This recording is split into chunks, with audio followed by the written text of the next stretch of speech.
Hey guys, how are you doing? Okay, so video number 2, we're going over OGE, Standard Operating Procedures. So basically, if you've ever heard of an SOP, these are used in a lot of companies. Basically, it's the guidelines of how to operate and function, throughout your job. And so the way that, I framed our SOP for OGE is through the customer flow because that's the easiest way to kind of digest what you should be doing and things like that. What is an SOP?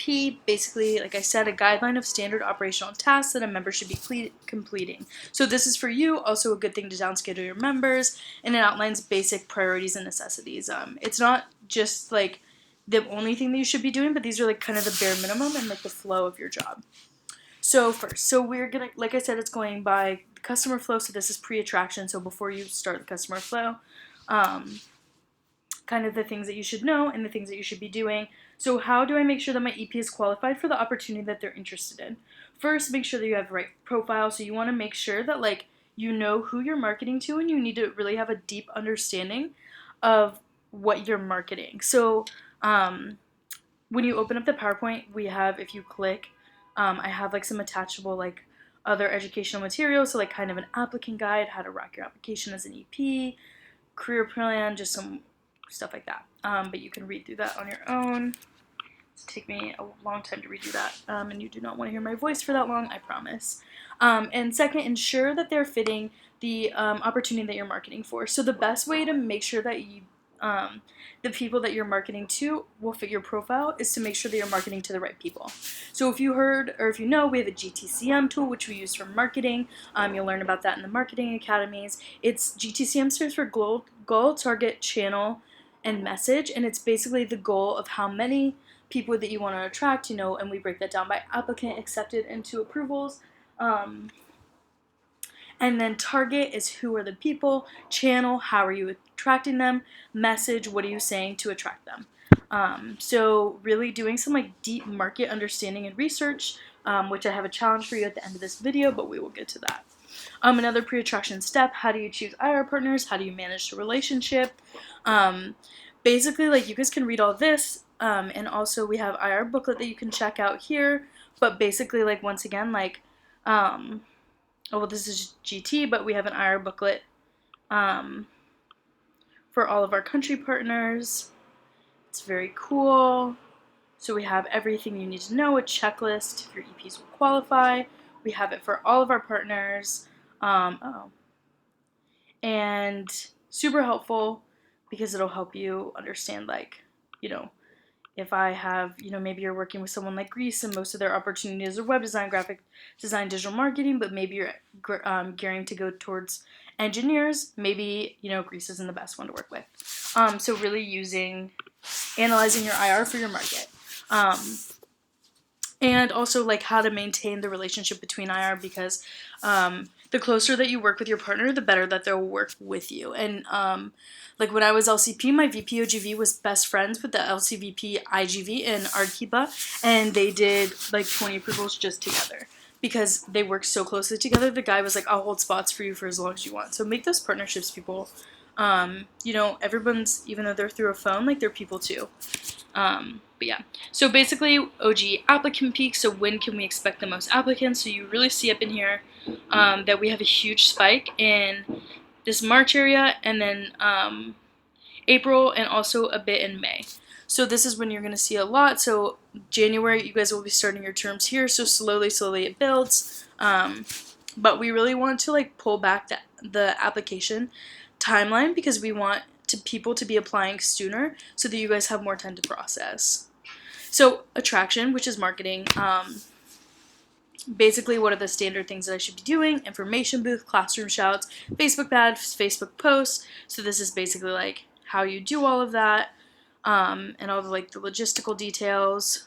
Attraction, university relationships. So understand marketing profile within the university, target university departments. This is really crucial because if you have business schools that will allow you guys, that will promote you and also give you guys internship credit, that is the quickest way that you can scale GE. The second that your university, especially the business school, backs you up, people are all over it. Events. So select an opportunity, maybe have an event in your business school, engineering school, wherever that you want to target people. Have events, have a very clear message.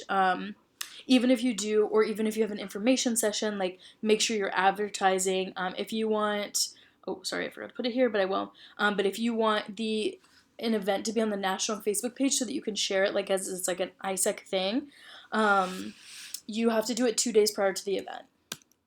Just a little heads up.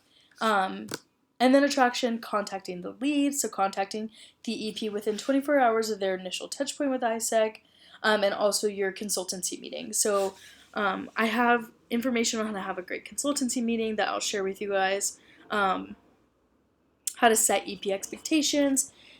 Make sure you collect their CV. If you don't know what CV is, a resume, make sure you collect it, because most of the time, like, our entity partners are going to want to look at their resume, because also most of the time the companies will want to see it as well.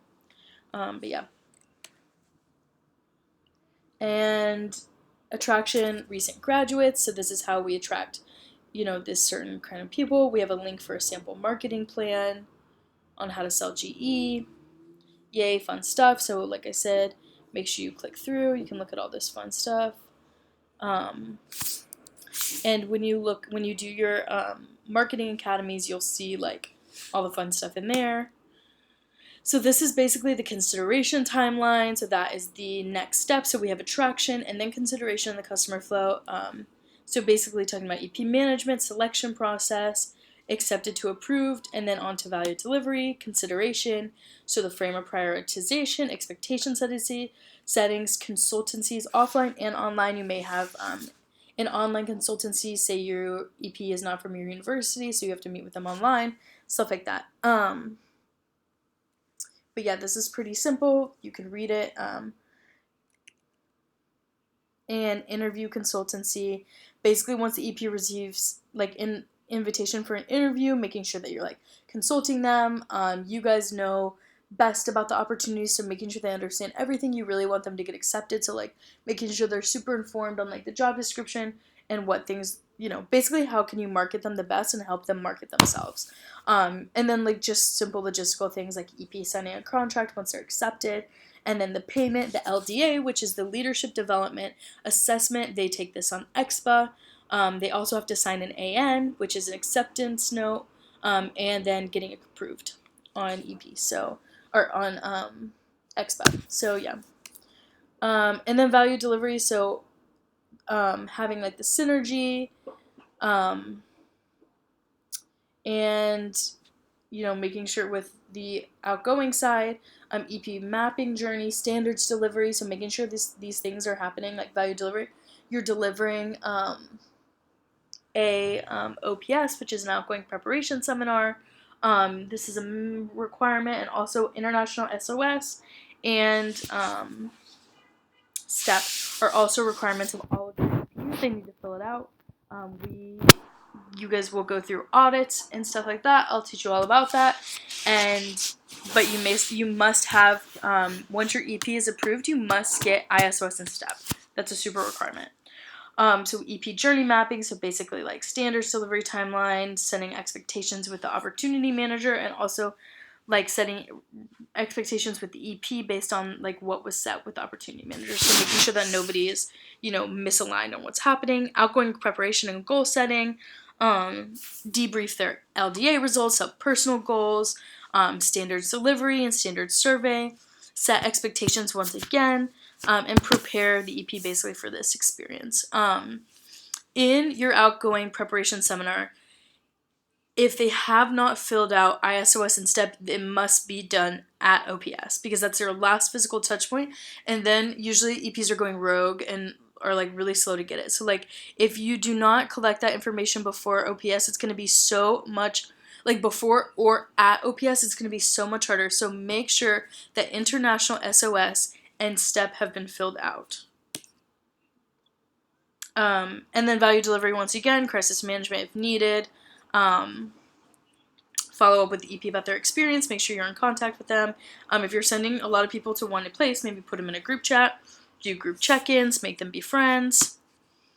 And then the last step is brand advocacy. So delivery debrief. How is their How was their exchange? Standard survey reminder, acquired materials for showcasing, EP experience. This is really helpful for us on the national team because your EP's like experiences and like them being promoters is really good for us. And also like it's really good for you because if they go to your university, maybe they can join the LC.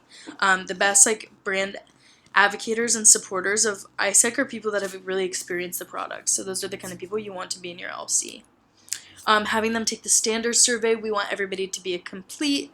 That is the last step. So we have applied, accepted, approved, realized, finished, and then completed. So having them take this standard survey so that they can get completed.